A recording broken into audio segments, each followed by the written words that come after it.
إن الحمد لله نحمده ونستعينه ونستغفره ونعوذ بالله من شرور أنفسنا ومن سيئات أعمالنا من يهده الله فلا مضل له ومن يضلله فلا هادي له وأشهد أن لا إله إلا الله وحده لا شريك له وأشهد أن محمدًا عبده ورسوله أما بعد فإن خير الحديث كتاب الله وخير الهدي هدي محمد صلى الله عليه وسلم وشر الأمور محدثاتها وكل محدثة بدعة وكل بدعة ضلالة وكل ضلالة في النار فأعوذ بالله السميع العليم من الشيطان الرجيم بسم الله الرحمن الرحيم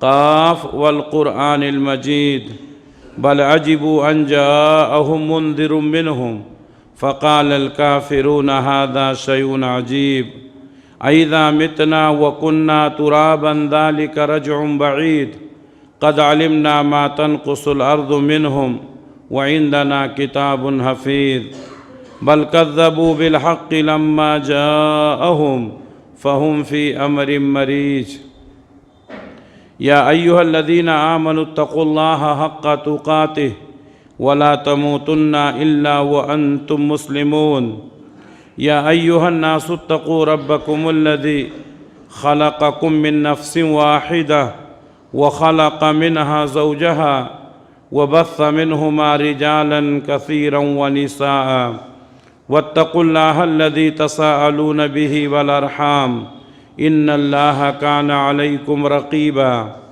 يا أيها الذين آمنوا اتقوا الله وقولوا قولا سديدا يصلح لكم أعمالكم ويغفر لكم ذنوبكم ومن يطع الله ورسوله فقد فاز فوزا عظيما ہر طرح کی تعریف اللہ رب العالمین کے لیے لائق اور زیبا ہے اور درود و سلام نازل ہوں اللہ کے تمام نبیوں پر خصوصاً آخری نبی حضرت محمد مصطفیٰ صلی اللہ علیہ وسلم پر۔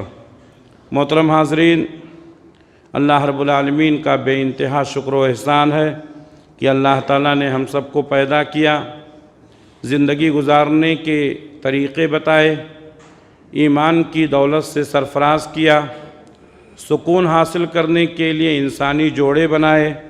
اللہ تبارک و تعالیٰ کے بے شمار احسانات میں سے ایک احسان یہ بھی ہے کہ اللہ تبارک و تعالیٰ نے انسان کے سکون کے لیے اس کا جوڑا بنایا، جس کو ہم میاں بیوی کہتے ہیں، اور اللہ تبارک و تعالیٰ نے ان دونوں کو ایک دوسرے کے لیے باعث تسکین قرار دیا۔ لیکن ہم جس دور سے گزر رہے ہیں، ہم دیکھتے ہیں کہ اس پاکیزہ رشتے کو تار تار کیا جا رہا ہے۔ آپس میں اختلاف، انتشار، لڑائی، جھگڑے، چھوٹی چھوٹی باتوں پر طلاق اور خلا تک کی نوبت آ جاتی ہے۔ آخر یہ کیوں ہو رہا ہے؟ اس کے اسباب کیا ہیں؟ ہنستا کھیلتا گھر برباد ہو جاتا ہے، رشتے ٹوٹ جاتے ہیں، خاندان بکھر جاتا ہے۔ اس کا ذمہ دار کون ہے؟ یہ کیوں ہوتا ہے؟ آج کے خطبے میں کچھ اسباب بیان کرنے کی کوشش کروں گا۔ اللہ سے دعا ہے کہ اللہ تبارک و تعالیٰ مجھے بھی اور آپ تمام حضرات کو بھی ان باتوں پر عمل کرنے کی توفیق عنایت فرمائے۔ اللہ تعالیٰ نے میاں بیوی کے جوڑے کو اپنی ایک خاص نشانی قرار دیا۔ اللہ تعالیٰ نے فرمایا وَمِنْ آيَاتِهِ أَنْ خَلَقَ لَكُم مِّنْ أَنفُسِكُمْ أَزْوَاجًا لِتَسْكُنُوا إِلَيْهَا۔ اللہ کی نشانیوں میں سے ایک نشانی یہ ہے کہ اللہ تعالیٰ نے تمہاری ہی جنس سے تمہاری بیویوں کو پیدا کیا تاکہ تم سکون حاصل کرو۔ تو ایک بات تو یہ معلوم ہوئی کہ عورت مرد ہی کے جنس سے ہے، اس کی کوئی الگ ذات نہیں ہے۔ بہت سارے لوگ عورتوں کو حقیر سمجھتے ہیں، کمتر سمجھتے ہیں، یہ صحیح نہیں ہے۔ جس طریقے سے ایک انسان آدم کی اولاد ہے، ایک مرد ہے، اسی طریقے سے عورت بھی آدم کی اولاد ہے۔ ایک ہی جنس کے ہیں، سب انسان ہیں، اس لیے کوئی کسی کو حقیر نہ سمجھے۔ اللہ تعالیٰ نے فرمایا لِتَسْكُنُوا إِلَيْهَا، تاکہ تم اس کی طرف سکون حاصل کرو۔ بیوی یہ سکون کا سبب ہوتی ہے۔ ایک شوہر کو حقیقی سکون اس کی بیوی کے پاس ہی ملتا ہے، اور بیوی کو بھی سکون اس کے شوہر کے پاس ہی ملتا ہے۔ اس لیے جب یہ رشتہ بکھر جاتا ہے، ایک عورت پوری دنیا رنگین ہونے کے باوجود بھی اس کو پوری دنیا پھیکی دکھائی دیتی۔ کیوں؟ اس لیے اس کا شوہر نہیں ہے۔ ہمارے پاس سب کچھ ہے، لیکن اگر بیوی روٹھ جائے، بیوی الگ ہو جائے، تو یہ دنیا رنگین ہونے کے باوجود بھی ایک دم پھیکی نظر آتی ہے۔ کیوں؟ اس لیے کہ سکون نہیں ہے۔ حقیقی معنوں میں سکون ایک بیوی کو اپنے شوہر سے ملتا ہے، شوہر کو اپنے بیوی سے ملتا ہے۔ اللہ تعالیٰ نے فرمایا لِتَسْكُنُوا إِلَيْهَا، تاکہ تم اپنی بیوی کے پاس سکون حاصل کرو۔ وَجَعْلَ بَيْنَكُمْ مَوَدَّةً وَرَحْمَةً، اور تمہارے درمیان ہم نے ایک دوسرے کے لیے محبت اور ہمدردی پیدا کر دی ہے۔ اگر آپ ترجمہ دیکھیں گے تو بہت سارے لوگ مودتاً و رحمہ کا ترجمہ کرتے ہیں کہ محبت پیدا کر دی ہے، لیکن اللہ تعالیٰ نے ایک ہی مقصد کے لیے دو الفاظ کا استعمال کیا ہے، تو اس میں تو کچھ معنویت ہوگی۔ مودتاً و رحمہ، محبت پیدا کیا اور رحمت پیدا کیا۔ اس لیے مفسرین نے یہ نقطہ بیان کیا ہے، مودت کے معنی محبت۔ پہلے جب میاں بیوی آپس میں ایک دوسرے سے ملتے ہیں تو کئی مہینوں تک، کئی سالوں تک ان کے تعلق سے ایک دوسرے کے دل میں صرف محبت رہتی ہے۔ لیکن جب انسان کی زندگی بڑھتی ہے، بڑھاپے کو پہنچتا ہے، مسائل پیدا ہوتے ہیں، شوہر کو کوئی تکلیف ہے، بیوی کو کوئی تکلیف ہے، عمر کی وجہ سے، پریشانیوں کی وجہ سے، بیماریوں کی وجہ سے، تو یہ جو پہلے محبت رہتی ہے یہ رحمت میں بدل جاتی ہے۔ اب ہمارے گھر میں ہماری بیوی پریشان ہے تو ہم اس سے محبت نہیں، اس سے رحم و کرم کا سلوک کریں گے، اس سے ہمدردی کا سلوک کریں گے۔ اگر ہمیں کوئی پریشانی آ گئی تو ہماری بیوی ہم سے محبت سے بڑھ کر ہمدردی کرے گی، ہمارے ساتھ رحم و کرم کا معاملہ کرے گی۔ اس لیے حقیقی معنوں میں اگر انسان کو کہیں سکون ملتا ہے تو اپنے جوڑے سے ملتا ہے۔ آپ کی اولاد ہوگی، آپ کی بیٹیاں ہوں گی، لیکن اگر سکون ملے گا تو صرف بیوی سے ملے گا۔ ماں کو بھی، بیوی کو بھی اگر سکون ملے گا تو اپنے شوہر سے ملے گا۔ اس لیے جوڑا بچھڑنے کے بعد یہ دنیا رنگین نہیں، بلکہ انسان کی نگاہ میں ایک کانٹا دکھائی دیتی ہے۔ اس لیے اللہ تعالیٰ نے جو جوڑا بنایا ہے، اس جوڑے کی قدر کرو، تھوڑا سا کوآپریٹ کرو، ایک دوسرے کو برداشت کرو، ایک دوسرے کو سمجھنے کی صلاحیت پیدا کرو، ہنستا کھیلتا ہوا گھر برباد نہ کرو۔ اللہ کے نبی صلی اللہ علیہ وسلم نے فرمایا لم یرا للمتحابین مثل النکاح، دو محبت کرنے والوں کی مثال جو نکاح میں موجود ہے دوسری کہیں جگہ نہیں ملے گی۔ آپ ایک دوست دوسرے دوست سے محبت کرتا ہے، ایک سہیلی دوسرے سہیلی سے محبت کرتی ہے، باپ اپنے بیٹے سے محبت کرتا ہے، ماں اپنی بیٹی سے محبت کرتی ہے، لیکن محبت کا جو معیار نکاح کے ذریعے سے میاں بیوی میں ہوتا ہے وہ آپ کو کہیں نہیں ملے گا۔ شوہر اپنی تمام پریشانیاں صرف بیوی کو بتا سکتا ہے، بیوی اپنی تمام پریشانیاں صرف شوہر کو بتا سکتی ہے۔ اس لیے میرے بھائیوں، دنیا میں کوئی حقیقی ہمدرد اگر ہے تو میاں بیوی ایک دوسرے کے ہیں۔ ہمارے نبی نے فرمایا کہ نکاح کے جیسا محبت کرنے والے، دو محبت کرنے والوں کی کوئی مثال نہیں ملتی۔ اسی لیے اللہ کے نبی صلی اللہ علیہ وسلم نے نکاح کو، شادی بیاہ کو آدھا ایمان قرار دیا۔ آپ صلی اللہ علیہ وسلم نے فرمایا اذا تزوج العبد فقد استکمل نصف الدین، ایک مرد جب شادی کر لیتا ہے تو اس نے اپنا دین آدھا مکمل کر لیا۔ فَلْيَتَّقِ اللَّهَ فِي النِّصْفِ الْبَاقِي، اس کو چاہیے کہ باقی دین کے معاملے میں بھی اللہ کا تقوی اختیار کرے۔ شادی کرنے کے بعد آدھا دین مکمل ہو جاتا ہے، انسان ادھر ادھر بھٹکتا نہیں ہے، دوسروں کی بہو بیٹیوں پر غلط نگاہ نہیں ڈالتا ہے، اپنی شہوات اور خواہشات کو ناجائز طریقے سے پوری کرنے کی کوشش نہیں کرتا۔ اس کو جانتا ہے کہ میری بیوی پر کوئی غلط نگاہ دیکھے گا تو مجھے کتنی تکلیف ہوگی، اس لیے کسی دوسرے کی بیوی پر غلط نگاہ نہیں ڈالتا۔ آدھا دین کہا ہے، اور اس کے بعد فرمایا کہ نکاح کے بعد آدھے دین کے معاملے میں بھی اللہ سے ڈرو۔ اللہ کے نبی صلی اللہ علیہ وسلم نے فرمایا کہ 4 چیزیں یہ سعادت مندی کی ہیں۔ اگر کسی شخص کو یہ 4 چیزیں مل جائیں تو وہ بڑا خوش نصیب ہے، وہ بڑا سعادت مند ہے۔ قبل اس کی کہ میں حدیث آگے بیان کروں، اللہ سے دعا کرتا ہوں کہ اللہ تعالی ہم تمام کو یہ 4 چیزیں نصیب فرمائے۔ آپ صلی اللہ علیہ وسلم نے پہلی بات فرمائی کہ صالح اور نیک بیوی۔ اگر کسی انسان کو صالح اور نیک بیوی مل گئی تو وہ بڑا سعادت مند ہے۔ اللہ تعالی ہماری بیویوں کو صالح اور نیک بنائے، اور جن لوگوں نے ابھی شادیاں نہیں کی ہیں اللہ ان کو نیک اور صالح جوڑا عطا فرمائے۔ دوسری چیز، کشادہ گھر۔ چھوٹا گھر، کوئی مہمان آ گیا تو بیٹھنے کی جگہ نہیں ہے، کوئی رشتہ دار آئے گا تو ہم اس کو اپنے گھر میں روک نہیں سکتے ہیں، یہ سعادت مندی نہیں ہے۔ گھر اتنا کشادہ ہونا چاہیے کہ 1-2 رشتہ دار آئیں تو 1-2 دن رہ سکیں، اپنے دوسرے دوستوں کو بلا کر کے گھر میں کچھ کھانا پانی کے انتظام کیا جا سکے۔ گھر اتنا کشادہ تو ہونا چاہیے۔ چھوٹا گھر ہوتا ہے تو آدمی کو گھٹن محسوس ہونے لگتی ہے، وینٹیلیشن نہیں رہتا ہے، باہر کی ہوا نہیں ملتی ہے، بیماریاں بڑھتی ہیں، اس لیے گھر کشادہ ہونا چاہیے۔ تو یہ سعادت مندی کی علامت۔ تیسری چیز آپ نے فرمایا کہ نیک پڑوسی۔ آپ کا گھر تو بہت اچھا ہے، بیوی بھی بہت اچھی ہے، لیکن پڑوسی اچھے نہیں ہیں، سکون نہیں ملے گا۔ صبح اٹھ کر لڑائی جھگڑے، شام کو لڑائی جھگڑے، تو بہت سارے لوگ اچھا پاش ایریا دیکھ کر کے گھر لیتے ہیں، پڑوسی اچھا ہے کہ نہیں یہ دیکھنا چاہیے۔ آپ جس محلے میں رہنا چاہتے ہیں، بسنا چاہتے ہیں، وہاں کا ماحول، وہاں کے محلے کے لوگ اچھے ہونا چاہیے۔ اور چوتھی چیز سعادت مندی کی دلیل ہے کمفرٹیبل سواری، آرام دہ سواری۔ یہ 4 چیزیں اگر کسی کو مل گئیں تو بس وہ بہت بڑا خوش نصیب۔ بیوی مل گئی، اچھی مل گئی، بیوی کے لیے اچھا گھر مل گیا، اچھے پڑوسی مل گئے، گھومنے پھرنے کے لیے اچھی سواری مل گئی، بس اور کیا چاہیے۔ یہ 4 چیزیں سعادت مندی کی دلیل ہیں۔ ہمارے نبی صلی اللہ علیہ وسلم نے فرمایا، اللہ سے دعا ہے کہ اللہ تعالی ہم سب کو نصیب فرمائے۔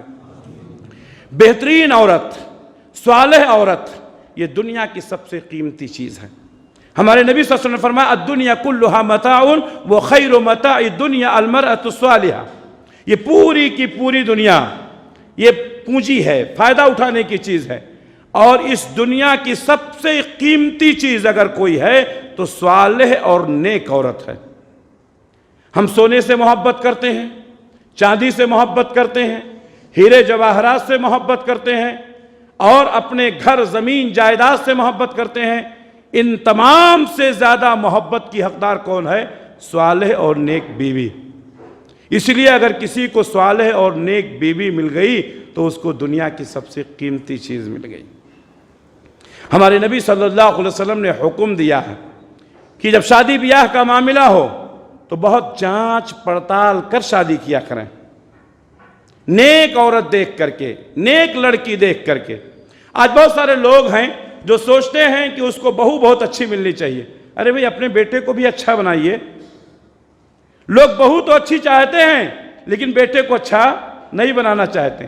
جو بیٹی والا ہے وہ بھی تو سوچتا ہے کہ اس کو داماد اچھا ملنا چاہیے۔ تو اس کا ہمیں خاص خیال رکھنا چاہیے۔ یہ بنیادی غلطی ہے جس کی وجہ سے رشتے میں اختلاف ہوتے ہیں۔ بار بار بتایا جاتا ہے کہ رشتے کا انتخاب کرتے وقت دینداری کو دیکھا جائے۔ ہاں، لڑکا کتنا کما رہا ہے، اس کا کوالیفیکیشن کیا ہے، اس کا لائف سٹائل کیا ہے، وہ اپنے اوپر، اپنے بیوی کے اوپر کتنا خرچ کر سکتا ہے، اس کی جوائنٹ فیملی میں کون کون لوگ ہیں، یہ سب ہم دیکھتے ہیں۔ لیکن لڑکا دیندار ہے کہ نہیں، لڑکا اللہ والا ہے کہ نہیں، لڑکا اللہ سے ڈرنے والا ہے کہ نہیں، ہم نہیں دیکھتے ہیں۔ اور بہت سارے لوگوں کو بتایا جاتا ہے کہ وہ بددین ہے، تم اپنی بیٹی کی شادی اس سے کیوں کرتے ہو؟ تو تعویل کرتے ہیں۔ تعویل کیا کرتے ہیں؟ دھیرے دھیرے سدھر جائے گا، دھیرے دھیرے سدھر جائے گا۔ اگر غریب نیک آدمی سے شادی کرو گے اللہ تعالیٰ اس کو مالدار بھی تو کر دے گا۔ اللہ کا وعدہ ہے کہ تم شادی کرو، شادی کی برکت سے اللہ تم کو مالدار کر دے گا، یہ اللہ کا وعدہ ہے۔ تو جب ہم یہ سوچتے ہیں کہ ایک مالدار داماد سے اپنی بیٹی کی شادی کر دیں، بعد میں وہ سدھر جائے گا، تو ہم یہ کیوں نہیں سوچتے ہیں ایک دیندار لڑکے سے اپنی بیٹی کی شادی کر دیں، بعد میں وہ مالدار ہو جائے گا؟ کیوں نہیں سوچتے؟ یہاں تو اللہ کا حوالہ دیتے ہیں اور وہاں اپنے عقل کا۔ تو یہ بیس ہے، جب بھی ہم رشتے کا انتخاب کریں دیندار لڑکا ڈھونڈیں، دیندار گھرانہ ڈھونڈیں، دیندار لڑکی ڈھونڈیں، دیندار گھرانہ ڈھونڈیں۔ جب لڑکا دیندار ہوگا، لڑکی دیندار ہوگی، گھرانہ دیندار ہوگا، وہاں رحمتوں کا نزول ہوگا، وہاں برکتوں کا نزول ہوگا، وہاں سکون ملے گا، وہاں اطمینان ملے گا، گھر کے لوگ ایک دوسرے کے ساتھ ہمدردی کا معاملہ کریں گے۔ لیکن جہاں دولت ہوگی وہاں مفاد پرستی ہوگی، وہاں ایک دوسرے سے فائدہ اٹھانے کی کوشش کی جائے گی، اور وہ گھر نہیں بلکہ میدان، اکھاڑے کا میدان ہو جائے گا۔ لوگ ایک دوسرے سے صرف فائدہ اٹھائیں گے، محبت کا اظہار نہیں کریں گے۔ اس لیے اگر ہم چاہتے ہیں کہ ہمارے گھروں میں سکون ہو تو دینداری کی بنیاد پر رشتہ منتخب کریں۔ بار بار میں یہ بات بتاتا ہوں، آج لوگ اس بات کو احساس نہیں کرتے ہیں، جب دھوکہ کھاتے ہیں، جب اختلاف ہوتا ہے تب یاد آتا ہے بار بار بتایا گیا تھا، کاش میں نے دینداری کو ترجیح دیا ہوتا تو آج یہ مصیبت نہیں آتی۔ میرے بھائیوں، ابھی وقت ہے، ابھی وقت ہے۔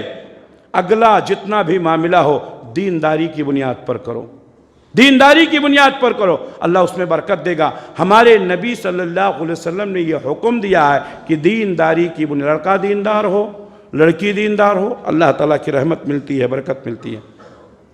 اختلاف کیوں ہوتا ہے؟ اختلاف کی ایک وجہ یہ ہے کہ لوگ اپنی مرضی سے شادی کرتے ہیں، اپنے لڑکے سے یا لڑکی سے نہیں پوچھتے ہیں۔ یہ بہت بڑا مسئلہ ہے۔ اللہ کے نبی صلی اللہ علیہ وسلم نے حکم دیا کہ بغیر مشورے کے شادی نہ کرو۔ آپ جس کی شادی کرنا چاہتے ہیں، لڑکی کی، آپ اپنی مرضی سے کر رہے ہیں، لڑکی سے مشورہ کرو۔ صحابہ نے پوچھا، اللہ کے رسول، کنواری لڑکی وہ کیسے بتائے گی؟ تو آپ صلی اللہ علیہ وسلم نے فرمایا کہ اگر اس کو ناپسند ہے تو بتا دے گی، اور اگر اس کو پسند ہے تو وہ خاموش رہے گی۔ آپ نے فرمایا اس کی خاموشی اس کی رضامندی ہے۔ آج لوگ برادری کے لیے، دوستی کے لیے، رشتہ داری کو نبھانے کے لیے اپنی بیٹی کی شادی کر دیتے ہیں، وہ پسند نہیں کرتی ہے، بات میں اختلاف ہوتا، یہ ہرگز نہ کریں۔ اپنے لڑکے کی شادی کر دیتے ہیں، وہ پسند نہیں کرتا ہے، ایسا ہرگز نہ کریں۔ لڑکے اور لڑکی کا مشورہ ضرور لیں۔ اسی طریقے سے اختلاف کا ایک سبب ہے اپنے خاندان سے ہٹ کر دوسرے خاندان میں شادی کرنا۔ شریعت میں جائز ہے۔ یہ خاندان، یہ برادریاں، یہ صرف ہماری پہچان کے لیے ہے۔ وَجَعَلْنَاكُمْ شُعُوبًا وَقَبَائِلَ لِتَعَارَفُوا إِنَّ أَكْرَمَكُمْ عِنْدَ اللَّهِ أَتْقَاكُمْ۔ یہ خاندان، یہ قبیلے، یہ صرف پہچان کے لیے ہیں، اس کا کوئی تعلق نہیں ہے دینداری سے۔ لیکن اگر کوئی آدمی بہت زیادہ خاندانی طور پر متشدد ہے تو وہ دوسرے خاندان میں شادی نہ کرے۔ کیوں کسی کی لڑکی کی زندگی برباد کر رہے ہیں؟ آپ دوسرے خاندان کے ہیں، وہ دوسرے خاندان کی ہے، پہلے دیکھ لیں، پسند کر لیں، بعد میں تانا نہ دیں۔ اکثر لوگ آپ دیکھیں گے یہ فلاں برادری کا ہے، وہ فلاں برادری کا ہے۔ یہ برادری اللہ کے ہاں کوئی حیثیت نہیں رکھتی ہے، لیکن اگر آدمی کو برادری پیاری ہے تو اپنی برادری میں شادی کے دوسری جگہ نہ جائے۔ کیوں؟ اس لیے کہ بعد میں اختلاف کا سبب بن سکتا ہے۔ اللہ کے نبی صلی اللہ علیہ وسلم نے حضرت زینب کی شادی حضرت زید سے کر دی۔ حضرت زید سے آپ نے شادی کر دی۔ حضرت زید آپ کے غلام تھے، منہ بولے بیٹے تھے۔ حضرت زینب کو وہ شادی پسند نہیں تھی، بعد میں اختلاف ہوا، طلاق تک کی نوبت آئی۔ تو بعد میں پریشان ہونے سے اچھا ہے پہلے ہی سوچ سمجھ کر شادی کیا کریں۔ جذبات میں آ کر کے شادی کر لیتے ہیں، صحیح نہیں ہے۔ تو ایک خاندان سے دوسرے خاندان میں شرعاً شادی کرنے میں کوئی حرج نہیں ہے، لیکن اگر خاندانی غیرت زیادہ ہے تو آپ اپنی خاندان میں ہی کریں، دوسروں کی زندگی برباد نہ کریں۔ میاں بیوی میں اختلاف کا ایک سبب ہوتا ہے عمر کے مسئلے کو لے کر کے، اس کی عمر زیادہ ہے، اس کی عمر کم ہے۔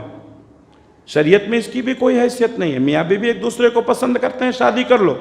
اللہ کے نبی صلی اللہ علیہ وسلم نے پہلی شادی کی، آپ کی عمر 25 سال کی تھی، آپ کی بیوی کی عمر 40 سال 15 سال کی آپ کی عمر میں بڑی تھی، اور وہ بھی بیوہ تھی، مطلقہ تھی، حضرت خدیجہ۔ کوئی اختلاف نہیں ہوا۔ اللہ کے نبی صلی اللہ علیہ وسلم فرماتے ہیں سب سے اچھی بیوی تھی میری، بڑی محبت تھی، اللہ کے نبی صلی اللہ علیہ وسلم کا بہت ساتھ دیا۔ آپ صلی اللہ علیہ وسلم نے حضرت عائشہ سے شادی کی رضی اللہ تعالیٰ عنہ، عمر میں بہت چھوٹی تھی آپ سے، لیکن کوئی اختلاف نہیں ہوا۔ اگر اختلاف نہیں ہوتا ہے، ایک دوسرے کو پسند کرتے ہیں، کوئی حرج نہیں ہے، لیکن پسند کرنے کے بعد تانا دینا، تیری عمر زیادہ ہے، میری عمر کم ہے، یہ تانا دینا یہ صحیح نہیں ہے۔ اسی لیے دیکھ بھال کر شادی کیا کریں، بعد میں اختلاف نہ کریں۔ اسی طریقے سے شکوک و شبہات میں اور بدگمانی میں گھر ٹوٹ جاتے ہیں، اس کی کوئی حقیقت نہیں ہوتی ہے۔ اللہ تعالیٰ نے منع کیا، یا ایھا الذین آمنوا اجتنبوا کثیرا من الظن ان بعض الظن اثم۔ لوگوں، بدگمانی کرنے سے بچو، اس لیے کہ بدگمانی گناہ ہے۔ ہمارے نبی نے فرمایا ایاکم الظن فإن الظن اکذب الحدیث، بدگمانی سے بچو، بدگمانی بہت بڑا جھوٹ ہے۔ آج جو ہمارے رشتے بکھر رہے ہیں، بدگمانی۔ بیوی نے کسی سے بات کر لیا، اس کا بات کرنا اس کے لیے گناہ ہو گیا۔ ارے بھائی، اس نے کس سے بات کیا ہے؟ اس کے اپنے رشتہ دار ہیں، اس کا اپنا خاندان قبیلہ ہے۔ لوگ بیویوں کو بندی بنا کر رکھنا چاہتے ہیں۔ اگر بیوی نے اپنے کسی رشتہ دار سے بات کر لیا، اس کے دل میں شک پیدا ہو گیا، بیوی سے نفرت کرنے لگا۔ کتنے واقعات ایسے ہیں جنہوں نے اپنی بیویوں کا فون توڑ دیا، ان کے رشتہ داروں سے ملنا جلنا بند کر دیا، ان کے رشتہ داروں کو آنے پر پابندی لگا دی، اپنی بیویوں کو اس کے میکے بھیجنے پر پابندی لگا دی گئی۔ کیا یہی شریعت ہے؟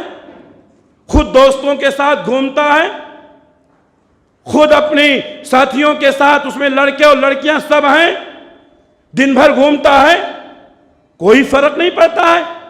بیوی نے کسی سے بات کر لیا تو رشتہ ٹوٹ گیا، بیوی نے کسی سے بات کر لیا تو بہت بڑا گناہ کر بیٹھی۔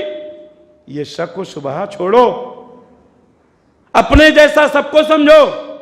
میاں اور بیوی میں سب سے اہم مسئلہ ہے ایک دوسرے کے اوپر اعتماد کرنا۔ جب تک شوہر اپنی بیوی پر اعتماد نہیں کرے گا، یا بیوی اپنے شوہر پر اعتماد نہیں کرے گی، یہ رشتہ نہیں نبھ سکتا ہے۔ جو تھا وہ تھا۔ شادی کرنے کے بعد شوہر کو اپنی بیوی پر اعتماد ہونا چاہیے، میری بیوی میری ہے، ضرورت پڑے گی کسی سے بات کر لی، کوئی حرج نہیں ہے۔ بیوی کو اپنے شوہر پر اعتماد ہونا چاہیے، وہ باہر رہتا ہے، کس کے ساتھ ملتا جلتا، ہم سے کیا کرنا ہے، ہمارے ساتھ اچھا ہے، یہ چیز ہے۔ بدگمانیوں کا کوئی علاج نہیں ہے، تو اپنے آپ کو بدگمانی کرنے سے بچاؤ۔ میاں بیوی میں اختلاف کا ایک سبب یہ بھی ہے، غیرت میں افراط و تفریط۔ آدمی بہت بڑا غیرت مند بنتا ہے۔ اللہ کے نبی صلی اللہ علیہ وسلم فرمایا المؤمن یغار واللہ اشد غیرا، مومن غیرت مند ہوتا ہے اور اللہ اس سے بھی زیادہ غیرت مند ہوتا ہے۔ ہم چاہتے ہیں کہ ہماری بیوی کسی سے بات نہ کرے، ہم چاہتے ہیں کہ ہماری بیوی کسی سے بات نہ کرے، یہ غیرت نہیں ہے۔ غیرت تو یہ ہے کہ بے حیائی سے، بے پردگی سے، اختلاط مرد و زن سے بچائیں۔ ہم جب خوش ہوتے ہیں تو اس کو پارکوں میں گھماتے ہیں، ہم جب خوش ہوتے ہیں تو اس کو مالوں میں گھماتے ہیں، ہم جب خوش ہوتے ہیں تو اس کو درگاہوں میں لے جاتے ہیں، ہم جب خوش ہوتے ہیں اس کو فلم دکھانے لے جاتے ہیں، اور وہی جب اپنے رشتہ داروں سے بات کرتی ہے تو ہم غیرت مند بن جاتے ہیں۔ یہ حال ہے، یہ حال ہے ہمارے لوگوں کا۔ میرے بھائیوں، یہ چیزیں غلط ہیں۔ غیرت میں افراط و تفریط نہیں ہونا چاہیے۔ بعض لوگ بہت زیادہ بے غیرت ہو جاتے ہیں، اپنی بیویوں کو آزاد چھوڑ دیتے ہیں، وہ کہاں ہے، کس کے ساتھ ہے، کہاں گھوم رہی ہے، دن بھر غائب ہے، رات بھر غائب ہے، اپنی سہیلیوں کے ساتھ رنگ رلیاں بنا رہی ہے، اور کہاں کہاں جا رہی ہے، ہمیں کچھ پتہ نہیں ہے۔ تو یہ بے غیرتی ہے۔ اور بہت سارے لوگ بہت زیادہ غیرت مند ہوتے ہیں، فون استعمال نہیں کرنے دیں گے، میکے نہیں جانے دیں گے، اگر مارکیٹ چلی گئی تو طلاق دے دیں گے، خلاق لے لیں۔ یہ ساری چیزیں افراط و تفریط ہونا چاہیے۔ کیوں خواہ مخواہ اتنا زیادہ شک کرتے ہیں؟ شک کا کوئی علاج نہیں ہے۔ غیرت مندی حد سے زیادہ بڑھ جائے تو یہ کیا ہوتا ہے؟ گھٹن ہونے لگتی ہے۔ ہماری شریعت اتنا زیادہ سختی کرنے کا حکم نہیں دیتی ہے۔ ہمارے اپنے رشتہ دار ہیں، ہماری بیوی کے بھی رشتہ دار ہیں، ہمارے اپنے دوست احباب ہیں، ہماری بیوی کے بھی ہیں۔ خواہ مخواہ ہاں کوئی ایسی بات ہو گئی جو مزاج کے خلاف ہے یا جو شریعت کے خلاف ہے، اس کو اچھے طریقے سے سمجھا دیا جائے، اچھے طریقے سے بتا دیا جائے۔ کیا اتنا زیادہ سختی کرتے ہیں؟ مسئلہ بہت خراب ہوتا جا رہا ہے۔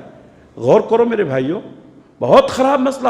میرے پاس کئی مسائل ایسے ہیں کہ صرف اس بنیاد پر کہ بیوی نے کسی سے بات کر لی اپنے رشتہ دار سے، اس کا فون توڑ دیا گیا، بات کرنے پر پابندی لگا دی گئی، میکے نہیں جا سکتی ہے، کئی مہینوں تک، کئی سالوں تک۔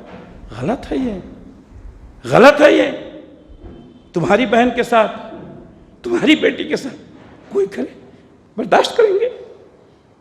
کتنا ظلم ہے، کتنا ظلم ہے۔ میرے بھائیوں، اپنے گھر کو ٹوٹنے سے بچاؤ، ہمارے لیے نہیں، اپنے لیے۔ گھر ٹوٹ رہے ہیں، رشتے بکھر رہے ہیں، بہت تکلیف ہوتی ہے۔ ہمارے اپنے اس طرح کی حرکتیں کرتے۔ میرے بھائیوں، بہت زیادہ غیرت مند بننا، افراط و تفریط کا شکار ہو جانا، یہ ہمارے لیے مصیبت کا سبب بن سکتا ہے۔ اسی طریقے سے میاں بیوی کے اختلاف کا ایک سبب ہے بیجا مردانگی کا اظہار۔ اللہ نے فرمایا الرجال قوامون علی النساء، مرد عورتوں کے اوپر قوام ہیں۔ میرے بھائیوں، قوام کے کئی ترجمے ہیں، لیکن عام طور پر لوگ اپنے مقصد کا ترجمہ کرتے ہیں۔ الرجال قوامون علی النساء، مرد عورتوں کے اوپر قوام ہیں۔ اکثر لوگ یہی ترجمہ کرتے ہیں مرد عورت کے اوپر حاکم ہے۔ کیوں حاکم ہے بھائی؟ اس کو بندی بنا کر رکھیں گے، اس کو گھر میں بند کر کے رکھیں گے۔ قوام کا ایک معنی یہ بھی ہوتا ہے مرد عورت کا نگہبان ہے۔ قوام کا ایک معنی یہ بھی ہوتا ہے مرد عورت کا محافظ ہے۔ اسی لیے آپ دیکھیں گے ایک غیرت مند جب راستے میں چلتا ہے، سفر کرتا ہے، تو بوجھ خود لیتا ہے، بچے کو خود گود میں لیتا ہے، اور بیوی آرام سے چلتی۔ یہ غیرت مند مرد کی نشانی ہے، یہ غیرت مند مرد کی نشانی ہے۔ مرد اپنے عورت کا محافظ ہے، مرد اپنی عورت کا ذمہ دار ہے، مرد اپنی عورت کا قوام ہے۔ ہمارے ہوتے ہوئے ہماری بیوی پر کوئی تکلیف آئے، کوئی آنچ آئے، ہم برداشت نہیں کریں گے۔ یہ محبت، یہ ہے قوام کا مطلب۔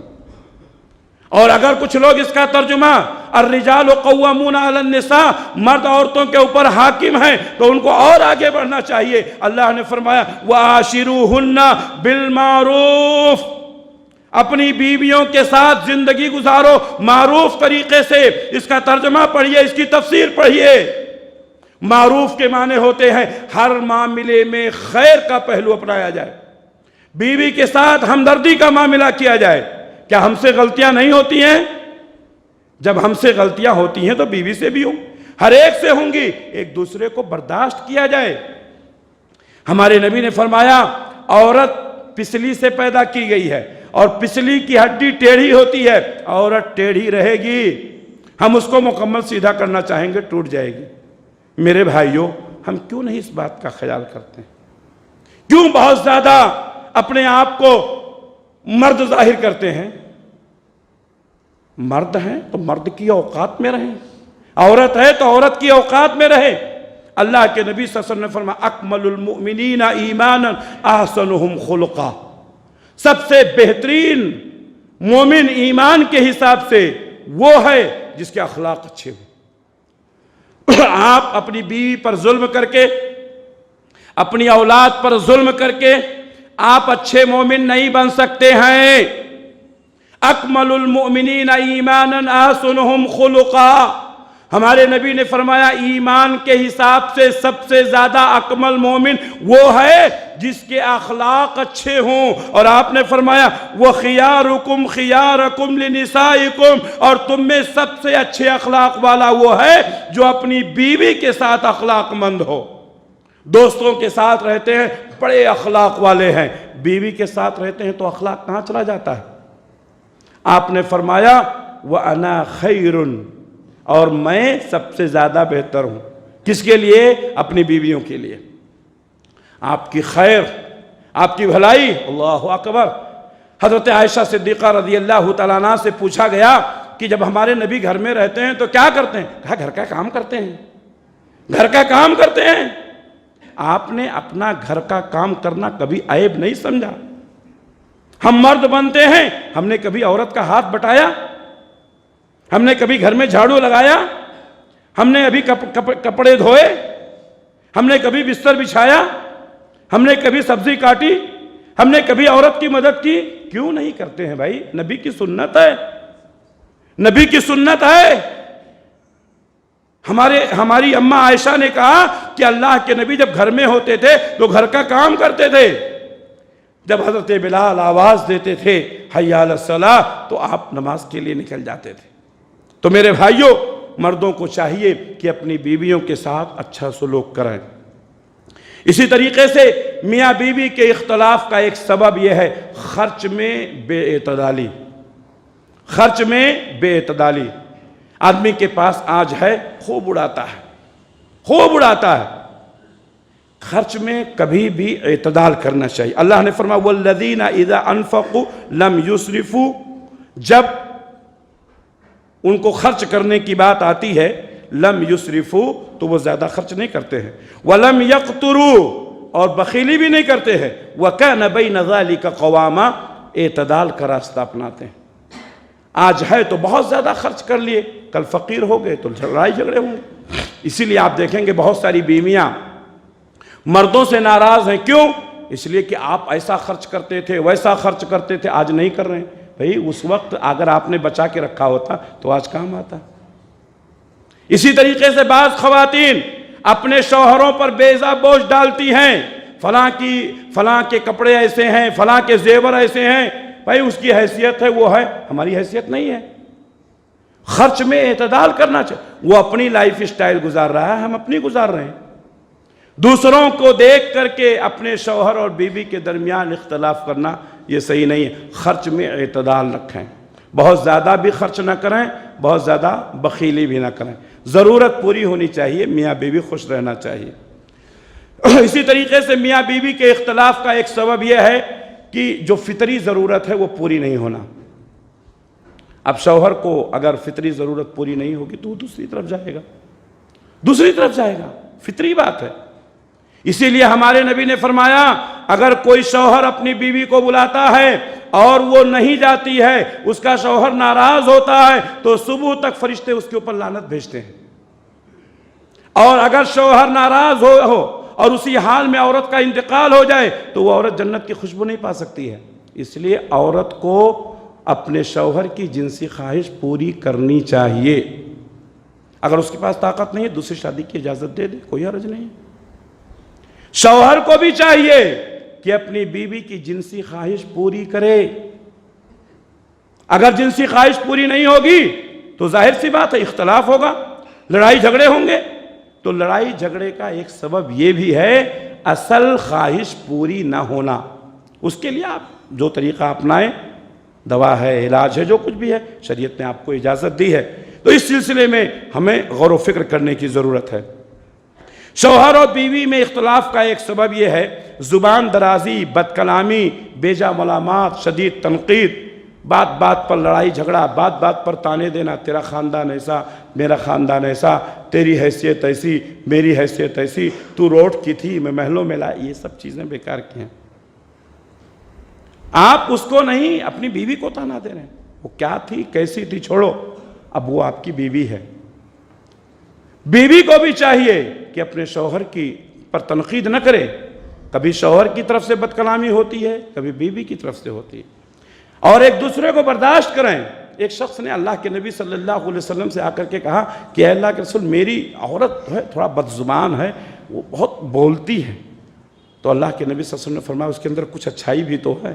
کہا ہاں، کہا اس کی اچھائی کو دیکھ کر کے اس کی برائی کو تھوڑا سا چھپا دو۔ کوئی بھی انسان ایسا نہیں ہے جو مکمل طور پر اچھا ہو۔ تو اپنی زبان پر کنٹرول کرنا چاہیے، چاہے شوہر ہو یا بیوی، تاکہ رشتے باقی رہیں۔ ایک دوسرے کو برداشت کرنا پڑے گا۔ ہم چاہیں کہ ہماری بیوی مکمل ہمارے مزاج کی ہو جائے، نہیں ہو سکتا ہے۔ بیوی چاہے میرا شوہر مکمل میرے مزاج کا ہو جائے، ایسا نہیں ہو سکتا۔ اسی طریقے سے شوہر بیوی شوہر کی نافرمانی کرتے ہیں، کسی بھی چیز میں رائے مشورہ نہیں کرتے، منمانی کرتے ہیں، اس سے گھر نہیں چلتے ہیں۔ گھر میاں بیوی سے مل کر چلتا ہے۔ مثال سنا ہوگا آپ نے، میاں بیوی سائیکل کے دو پہیے ہیں، ایک پہیے سے سائیکل نہیں چلتی ہے۔ میاں بیوی مل کر ایک دوسرے سے کوآپریٹ کر کے گھر کا خرچ برداشت کریں تبھی چلے گا۔ آج بہت سارے لوگ، بیوی اس سے کیا مشورہ لینا، اس سے کیا پوچھنا؟ نہیں میرے بھائی، بعض بیویاں اپنے شوہروں کو ایسے ٹائم پر مشورہ دیتی ہیں جب انسان کی عقل کام نہیں کرتی ہے۔ اور میں مثال دوں تو وقت ختم ہو جائے گا۔ اللہ کے نبی صلی اللہ علیہ وسلم پر بھی جب بھی کوئی کٹھن موقع آیا، کس نے؟ آپ کی بیویوں نے آپ کا ساتھ دیا۔ اور آج بھی جب انسان مصیبتوں پریشانیوں میں پڑتا ہے تو بیوی ہی اس کا ساتھ دیتی ہے، بیوی ہی ساتھ دیتی ہے۔ جب آپ غار حرا سے نکل کر آئے اور آپ کو اپنی جان کا خطرہ تھا، کس نے آپ کا ساتھ دیا؟ حضرت خدیجہ نے ساتھ دیا۔ کہا آپ فکر نہ کریں، اللہ آپ کو رسوا نہیں کرے گا۔ صلح حدیبیہ کے موقع پر آپ صلی اللہ علیہ وسلم غمگین بیٹھے ہوئے ہیں۔ حضرت ام سلمہ نے کہا اللہ کے رسول معاملہ کیا ہے؟ کہا میرے 1400 صحابہ، میں بار بار حکم دے رہا ہوں، میری بات نہیں مانتے ہیں، آپ کی بیوی نے مشورہ دیا۔ کہا آپ حکم نہ دیں، آپ عمل کر کے بتائیں۔ اللہ اکبر۔ ایسے کٹھن موقع پر بیویاں کام آتی ہیں، آپ سوچ بھی نہیں سکتے ہیں۔ ان سے رائے مشورہ کیا کریں، ان کو کمتر نہ سمجھیں۔ بیوی کو بھی چاہیے، شوہر کو بھی چاہیے کہ ایک دوسرے سے مشورہ کریں، پیار محبت کے ساتھ رہیں، مل جل کر رہیں۔ گھر میں شادی بیاہ کا معاملہ، ایک دوسرے سے مشورہ کریں۔ مشورہ کرنے سے آپس میں ایک دوسرے کے تعلق سے محبت پیدا ہوتی ہے، شکوک و شبہات دور ہوتے ہیں۔ آپ اپنی زندگی گزار رہے ہیں، وہ اپنی زندگی گزار رہے ہیں۔ یہ کوئی گھر ہے؟ یہ کوئی گھر ہے جو ایک دوسرے کے درد کو نہ سمجھ سکیں؟ آپ ان کے ساتھ بیٹھیں، ان کے ساتھ کھانا کھائیں، ان کی ضرورتوں کو محسوس کریں۔ تو یہ چیزیں جو ہیں بہت اہم ہیں۔ اسی طریقے سے ابھی بہت ساری باتیں ہیں گھروں کو برباد کرنے میں، بے جا لاڈ پیار۔ آج میں دیکھ رہا ہوں، محسوس کر رہا ہوں، بہت سارے لوگ اپنی بیٹیوں کا گھر خود برباد کرتے ہیں۔ ذرا سا اختلاف ہو گیا، ٹھیک ہے میں آ رہا ہوں، انہیں فون کر دی، انہیں جا رہا ہے۔ غلط ہے میرے بھائیوں، غلط ہے۔ ایک بیٹی شہزادی کی زندگی گزار سکتی ہے، لیکن جب وہ بہو بن کر جاتی ہے تو اس کو گھر کو سنبھالنا رہتا ہے۔ آپ یہ سمجھتے ہیں کہ جس طریقے سے ماں باپ کے گھر میں آپ کی بیٹلی لاڈلی بن کر، شہزادی بن کر زندگی گزاری تھی، یہی زندگی، یہی لائف اسٹائل اس کو اس کے سسرال میں بھی ملے گی، تو یہ سوچ غلط ہے، غلط ہے۔ ماں باپ اپنی بیٹیوں کو لاڈ پیار دے سکتے ہیں، لیکن سسرال میں پہنچنے کے بعد سچویشن بدل جاتی ہے۔ بہت سارے لوگ، نہیں بیٹی تیرا باپ ابھی زندہ ہے، تجھے فکر کرنے کی ضرورت نہیں ہے۔ باپ کب تک زندہ رہے گا؟ لوگ اپنی بیٹیوں کا گھر خود برباد کر رہے ہیں۔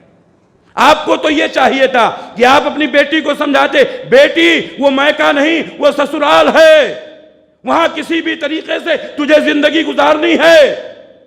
حضرت عائشہ، اللہ کے نبی صلی اللہ علیہ وسلم نے حضرت فاطمہ کو کیا نصیحت کی تھی؟ میرے بھائیوں، یہ سب دین سے دوری کی وجہ ہے، یہ سب ایک دوسرے کو سمجھنے نہ سمجھنے کی وجہ سے ہے۔ میرے بھائیوں، اللہ کے واسطے اپنے گھروں کو برباد نہ کریں، اللہ کے واسطے ایسا کوئی کام نہ کریں جس کی وجہ سے آپ کو پچھتانا پڑے۔ سوچ سمجھ کر سنجیدگی کے ساتھ فیصلے کریں، اپنے گھروں کو ٹوٹنے سے بچائیں، اپنی بچیوں کو، اپنے بچوں کی زندگی خراب ہونے سے بچائیں۔